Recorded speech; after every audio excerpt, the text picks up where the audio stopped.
section C is just about finding C, literally. So we're given the derivative. So we need to find f of x, we're going to integrate the derivative.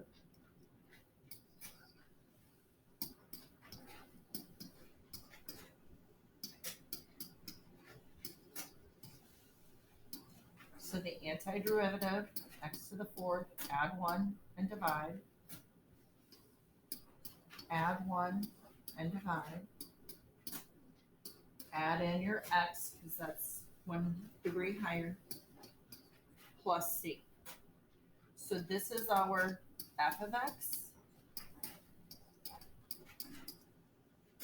Then we use the information that f of 0 equals 2. So when I plug 0 in for each x, f of 0 is 2. And I can see that c is 2. So then always make sure you go back to your original equation. F of x equals x to the fourth over 4 minus 2x to the third, 2/3 x to the third plus 3x, and replace your c with what you find. So be really careful.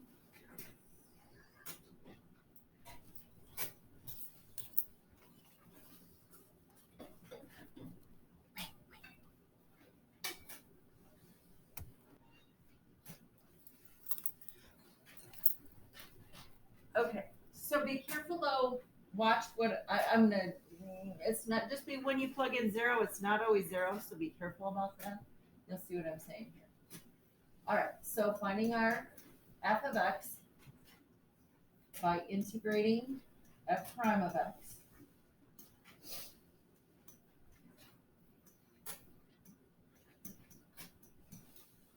I'm going to rewrite the square root of x as x to the 1/2. So it'll be easier with our power rule.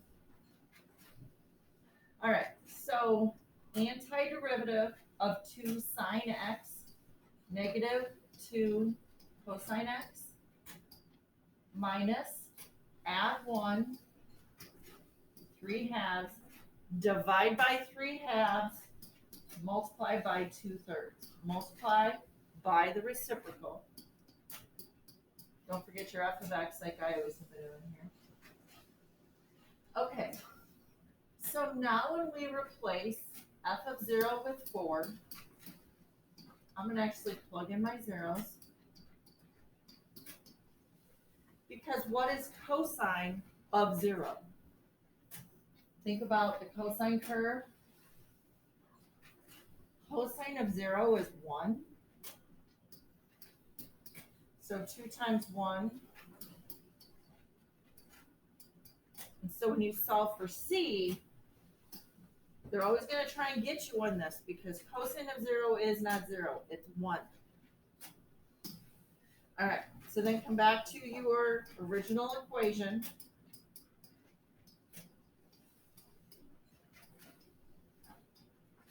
Run out of room. And make sure then you add your c, which is 2.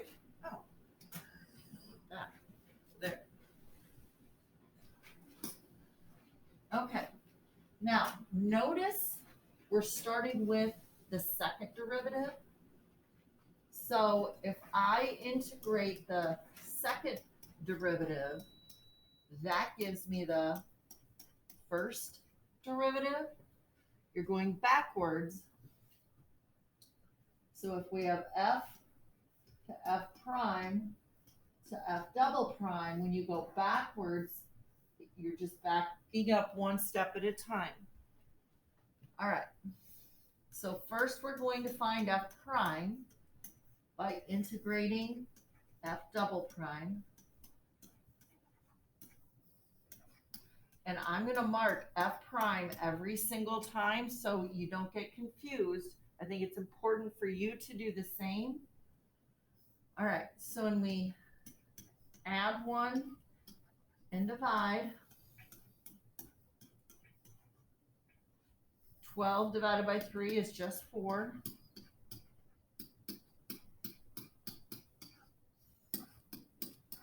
This is f prime of x.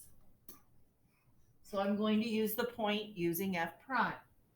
So f prime of 0 is negative 1 when x is 0.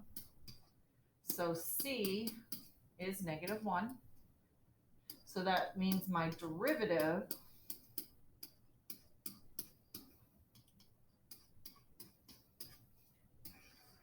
that's my first derivative.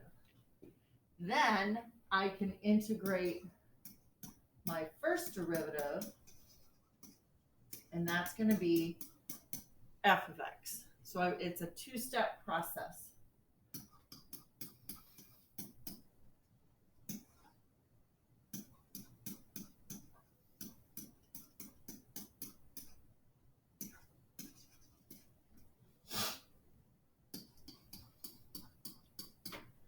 So notice each time I labeled f prime of x, and then I'm going to separate it, and this side is all f of x. You have to keep it straight what it is you're doing. So add 1 and divide.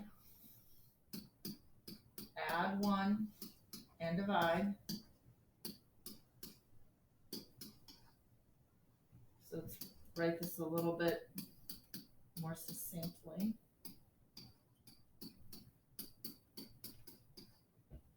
Then we can use f of 1 equals 4. So my y value is 4. X is 1. 1 to the 4th is 1. 2 to the, or 2 times x, 1 squared is 2. All right. So we get 4 equals negative 2 plus c. So c equals 6. And my final f of x equals